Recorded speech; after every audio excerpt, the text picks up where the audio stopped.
As someone who's criticized the Marvel Cinematic Universe, the prospect of sitting through a 31-hour marathon of these movies was daunting, to say the least. But I knew that the ordeal would be a prime, if very stupid, opportunity to raise some money for a good cause. So this week, I joined a few hundred die-hard Marvel fans for an Infinity War of our own. Would the experience break me? Would it force me to see the light and embrace my inner Marvel fanboy? Would I understand why the hell I'm supposed to care about Bucky? This is my diary of my 31-hour trip to Thanos. Wednesday, April 25th, 1:15 p.m., I arrived at the AMC 25 in Times Square, the Stark Tower of multiplexes. Fresh from an emergency supply run to the Duane Reade across the street, I have a large box of granola bars, an even larger bigger box of painkillers, a giant can of sugar-free Red Bull, an iPhone charger, a sleep mask for Captain America, Civil War, and a few precious memories of the outside world. I feel relatively well prepared, at least until I spot a man going up the escalator with a suitcase. 1:25 p.m., a long line forms as they wait to take our tickets. People tentatively introduce themselves. Many, perhaps even most, are decked out in some form of Marvel paraphernalia, and we're all about to get some more of it. Every marathon attendee receives an Avengers pin, a plastic-sealed poster, and a shiny badge that must be worn around our necks at all times, to ensure everyone feels the proper level of embarrassment. 1:28 p.m., good news, AMC 25 has several theaters decked out with leather recliners, perfect for sleeping. Bad news, our marathon isn't playing in one of them, because it's organized by some of the world's most twisted sadists. Auditorium.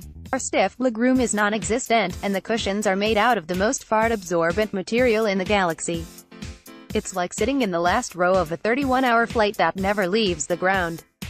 1:30 p.m. Lights go down at 1:30 p.m. sharp. All movies started exactly on time, the marathon scheduled down to the minute so that Infinity War can begin at 6 p.m. the following night and AMC can clear the room in time for a 9 p.m. show. The crowd cheers. People also cheered when the Titanic set sail. 1:32 p.m. Iron Man is so old that it takes place in a world where Maxim is still a thing. 1:36 p.m. Tony Stark is introduced through the lens of his attitude towards weapons and power. His lucrative belief that fear and violence are the surest means toward peace. It's an imperfect world, but it's the only one we got, he caws. I guarantee you the day weapons are no longer needed to keep the peace, I'll start making bricks and beams for baby hospitals. As one character points out a few minutes later, the first MCU movie has a mass murderer for a hero. 1:40 p.m. It's amazing how fully formed Robert Downey Jr.'s Tony Stark was right out of the gate. The quick-tongued arrogance, the withering sarcasm, the poisoned moral righteousness, kiss kiss bang bang, has a lot of blood on its hands. 1:50 p.m. The kind-hearted Yinsen dies after imploring Stark not to waste his life. Everyone seated for this 31-hour marathon of Marvel movies begins to shift in their seats. 1:55 p.m. Agent Coulson makes his first appearance and the crowd explodes as if Bruce Springsteen and Beyoncé dropped in for an impromptu jam. Hooray for middle management. 2 p.m. Dummy, the fire-extinguishing robot in Tony's lab, earns the MCU's first deep laugh. Honestly, this little guy might be the reason Terrence Howard was fired. I picture Kevin Feige at the premiere and being all, is it just me, or does that droid whose face is an empty metal tube, give the second best performance in the whole movie? 2:40 p.m. By today's Marvel standards, this movie is mumblecore, 70 minutes in, and the biggest action sequence is Iron Man dominating a rabble of terrorists. It's almost quaint. 3:15 p.m. Stain is a useless villain, anticipating a franchise full of useless villains, but I like the half-assed final fight because Stark, in his battle against an Iron Man prototype, is effectively fighting his former self. So many MCU heroes are defined by their struggle to reconcile the people they were with the people they're empowered to become. 3:45 p.m. What a nice little movie about a powerful man who learns that the world might be a better place without weapons of war on the streets. 3:40 p.m. There's a 30-minute break between each film, but most people stick around for the post-credit scenes. I am not most people. I need coffee and I need it now. 3:42 p.m. The lady at concessions stand tells me the coffee machine has decided to stop working. This is the bad place. 3:45 p.m. Wait, I just googled it and it turns out that Maxim is still a thing. That's insane. 4 p.m. The Incredible Hulk begins before anyone can figure out why they're forcing us to watch it. 4:13 p.m. Did Edward Norton accidentally kill Stan Lee? 4:20 p.m. Crash. You know those plastic-covered posters they gave us on the way in? They're now sticking out from underneath everyone's seat, turning the narrow aisles of this cramped room into a veritable slip and slide. Not that I'm complaining, someone falling on their ass is easily the most entertaining thing that will happen for the next 2 hours. 4:35 p.m. I like how Norton's take on the Hulk was pretty much what if a guy with no discernible personality did everything in his power to avoid growing one. 5:25 p.m. Watching two hideous CG blobs clobber each other across the streets of Harlem, it occurs to me that The Incredible Hulk might be more of a DC movie than it is a Marvel one. 5:42 p.m. There's a giant Tully stand in the lobby. At the moment, my big plan for the night is to knock it down and sleep inside of it. 6:15 p.m. Thorpe starts, and the theater is half empty. It's like revisiting The Incredible Hulk made a room full of Marvel obsessives question some of their life choices. 6:40 p.m. I snap awake after my body involuntarily shuts down. Thanks to the rigid structure of all these origin stories, it's all too easy to reorient myself. 7 p.m. That Loki sure loves genocide, her. 8:05 p.m. It's pretty remarkable that the MCU survived Thor and The Incredible Hulk, and that Iron Man, Chris Hemsworth, and the promise of the Avengers was enough until this franchise found its legs. Of course, it was a more innocent time. 8:10 p.m. You can condition people to sit through the credits, or you can play some awful new Foo Fighters song over the credits. To do both is probably in violation of the Geneva Convention. 8:12 p.m. 3 movies down, and Tony Stark's fire extinguisher robot is still by far the best character in the MCU. Fingers crossed for a standalone movie in Phase 5. 8:30 p.m. Standing in line for chicken tenders, the only source of protein on AMC's menu. I meet a woman who drove up from Maryland for the marathon. The teenage girl behind me frets about finding time to do her homework. Maybe during Guardians of the Galaxy, she asks a friend. There are whispers that someone flew in all the way from Utah. 8:42 p.m. Survival instincts start to kick in. People get territorial over power outlets. A kid with fluffy blonde hair loudly contemplates if this is the right time to pop an Adderall, its extended release, he explains to no one in particular. It occurs to me that 24 hours from now I will still be sitting here watching spandex men fight computer people. 9:07 p.m. Captain America, the First Avenger, is a few minutes old, but it's clear that the MCU has found its groove. 9:15 p.m. I can do this all day, Steve Rogers says to the bully who's beating him up behind a movie theater. Too soon, Steve. 9:24 p.m. Steve Rogers is injected with a super serum. I eat an entire box of red vines. Two great Americans with unstable chemicals swirling around our veins. 9:35 p.m. I love that Captain America has a comic book written about him before he becomes a superhero. The identity comes first, and Steve Rogers is forced to live up to it. The USO tour sequence is an inspired way of expediting character development. Joe Johnson rules.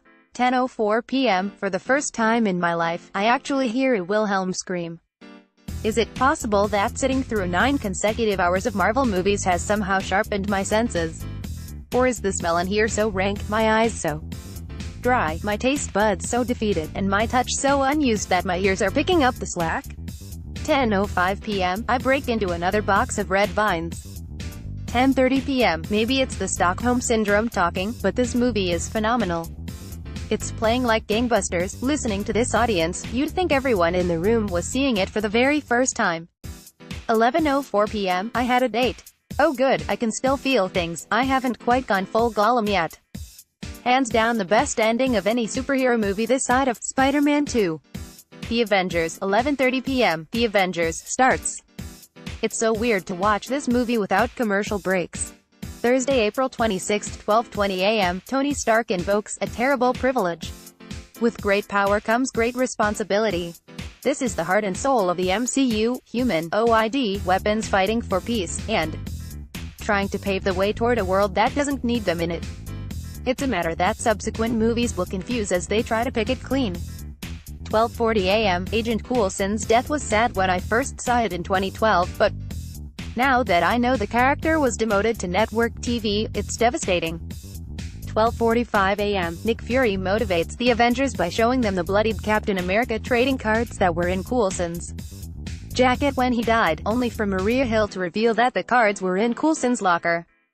Which, if I'm following this, means that Fury went to Coulson's locker, took out the cards, and slathered them in blood he found dripping from one of his freshly slaughtered colleagues on the airship. Or, being a true professional, did he go back to Coulson's body and dunk the cards in the chest wound that killed him? Either way, I think this dude might be a bit more damaged than we've been led to believe. 1:10 a.m. Harry Dean Stanton. The crowd goes wild, and, for the first time, I'm cheering right along with them. Maybe these are my people. 1:40 a.m. The Chittori definitely voted for Trump. I don't know what prompted me to write this down in my notes, but I'm gonna roll with it. 1:30 a.m. The Battle of New York is still the most fluid, operatic, and flat-out spectacular action set-piece in this entire franchise, and nothing else comes close. It's no wonder the rest of the MCU is so hung up on it. 1:55 a.m. Enter Thanos. Or, the purple concept art that would become Thanos. Our first glimpse of the MCU's big bad reminds me of the shots we see of Gollum in The Fellowship of the Ring. When a movie is forced to introduce a CG character before its franchise has figured out what it's going to look like. That's Hollywood, baby. 2:05 a.m. The rest of the theater is closed for the night, leaving us to roam the towering multiplex at our leisure. There are sleeping bodies strewn about the building, some on inflatable mattresses but most lying on the floor. 2:09 a.m. I head to one of the auditoriums I know has recliner chairs. There are perks too. Being a film critic who's spent a lot of time in this building over the years, I make a little bed for myself, but it's so creepy listening to the pre-show in an empty room. Meghan Trainor songs mixed in with chirpy popcorn propaganda from Maria Menounos. It's even creepier when the music abruptly shuts off.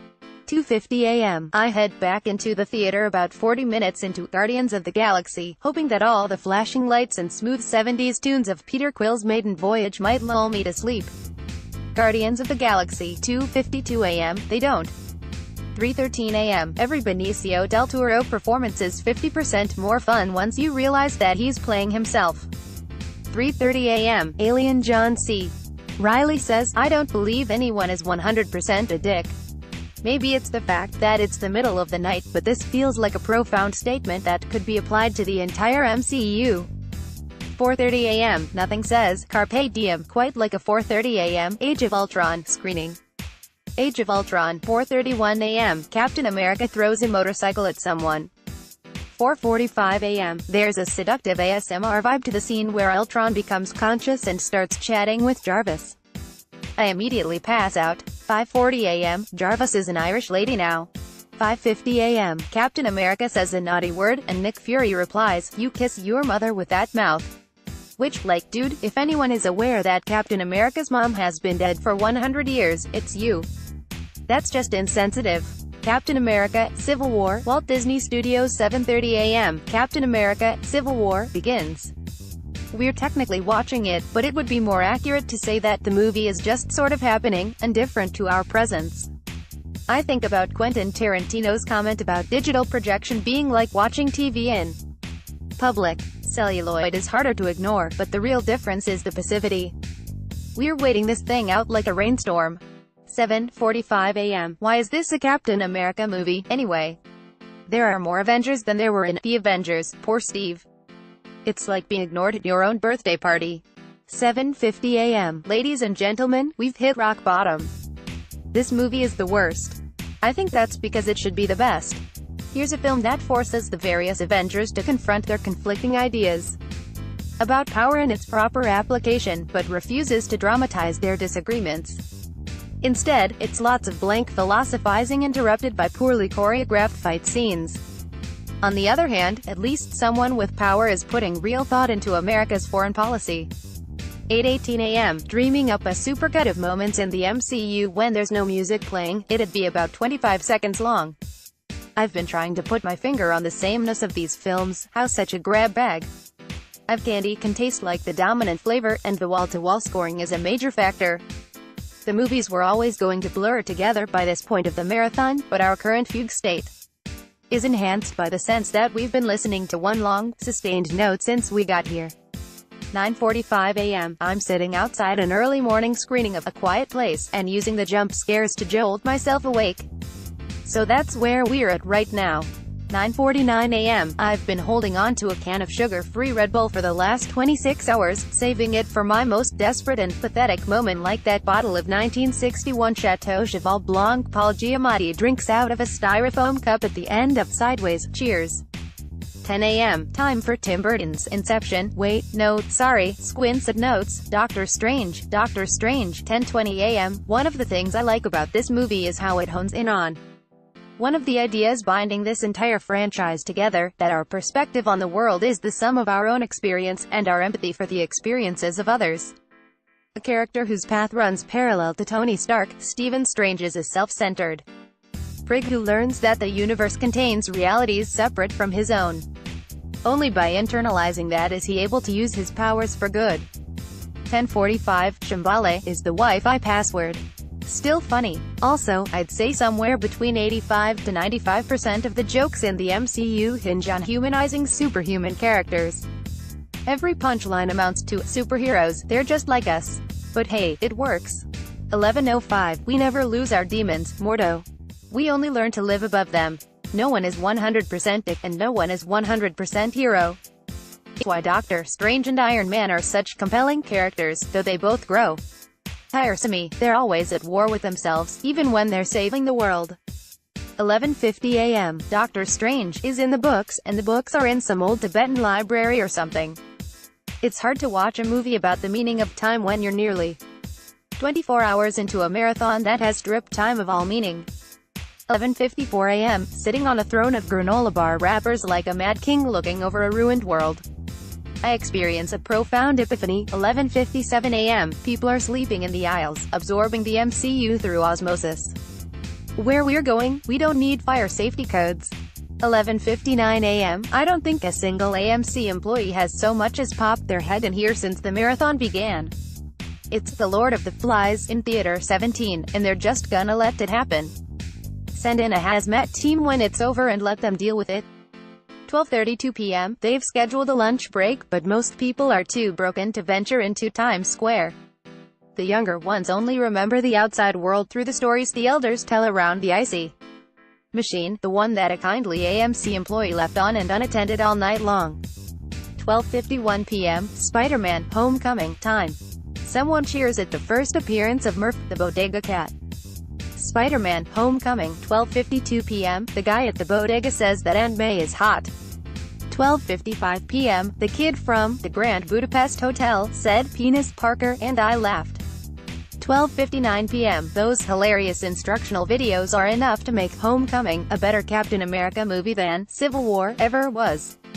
I'm not sure if there's a stronger testament to MCU's world building. Not only does it milk laughs from our collective understanding of Captain America's character, it also articulates how the Avengers function in their culture. 1:10 p.m. Tony says Aunt May is hot. 1:12 p.m. Tony says Aunt May is hot but with different words. 1:16 p.m. A waiter gives Aunt May some free larb because he thinks she's hot. 1:25 p.m. Tony is legit about to dump Pepper Potts, abandon the Avengers, and start a new life with Aunt May. 1:30 p.m. If Marvel hired Nancy Meyers to make a straight-up romantic comedy about Aunt May looking for love, and maybe finding some danger, it could single-handedly save the genre. 2:20 p.m. I'm impressed and delighted by how the fictional technology tracks across the various stories. The turbines in the Vulture's wingsuit recall the flying aircraft carrier from the Avengers, the reactor cores that power his guns connect to Tony Stark's arc reactors, and someone, I can't remember who, fires a gun with a corrugated barrel that looks like the Destroyer from Thor. 2:50 p.m. The last 5 seconds of Homecoming are perfect. 3:10 p.m. I can see the light at the end of the tunnel, and it's very purple. Everyone is buzzing. All that's standing between us and Infinity War is Black Panther, and we're about to watch the movie as it was truly meant to be seen, in a boiling cauldron of farts. Black Panther. 3:26 p.m. T'Challa name-checks Zemo, and I am outraged that fucking Zemo is momentarily invoked in a future Best Picture nominee. 3:50 p.m. Claw's mixtape is real, and I want to hear it. 3:52 p.m. Guns. So primitive. Okoye gets it. 4:15 p.m. As if the need for better representation wasn't obvious enough, watching 12 of these movies in a row really hammers it home. That's true for race, and it's very true for gender. During the 29th hour of the marathon, it's impossible to ignore that I've mostly been staring at various white dudes named Chris. Even the team-up movies push everyone else to the side. It's not a matter of being woke, hell, I'm barely conscious right now, and I still can't unsee it. Captain Marvel can't get here soon enough.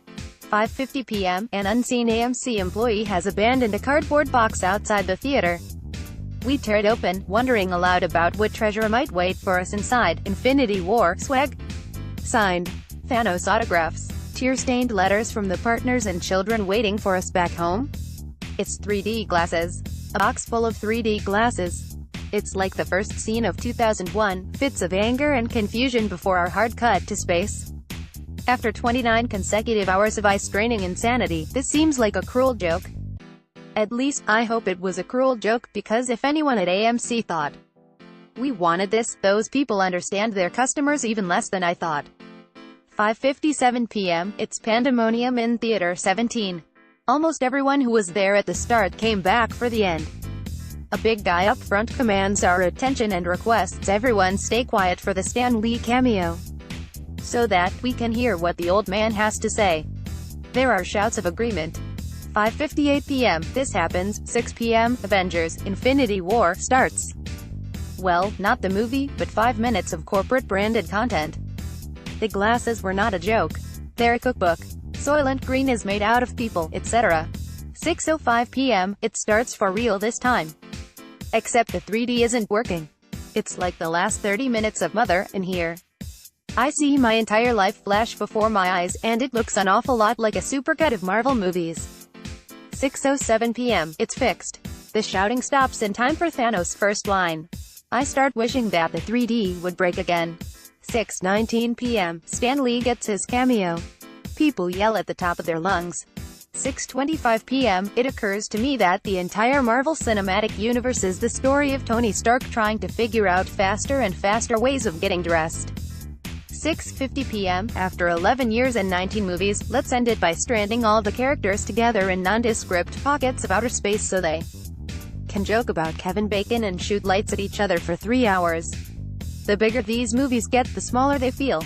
8:55 p.m., Infinity War is pretty much everything I don't like about superhero movies, wadded into one epic bore. All the same, there's no denying that I watched it with the right crowd. When you see the film, you'll know what I mean. 9:01 p.m., and just like that, I'm on the A train home. Did the experience enhance my appreciation of the MCU? Hard to say. On the one hand, it definitely clarified the thematic conversation between them, however garbled it gets. It also forced me to audit the connective tissue, and the architecture required for such an astonishing feat of world-building. On the other hand, I left the theater even more disenchanted with the way these characters have been subsumed into the spectacle around them, and fear that next year's Infinity War sequel will be more of the same. One thing's for sure, I'll be watching that movie on its own. Oh, and I still don't understand why I'm supposed to care about Bucky. Sorry, guys.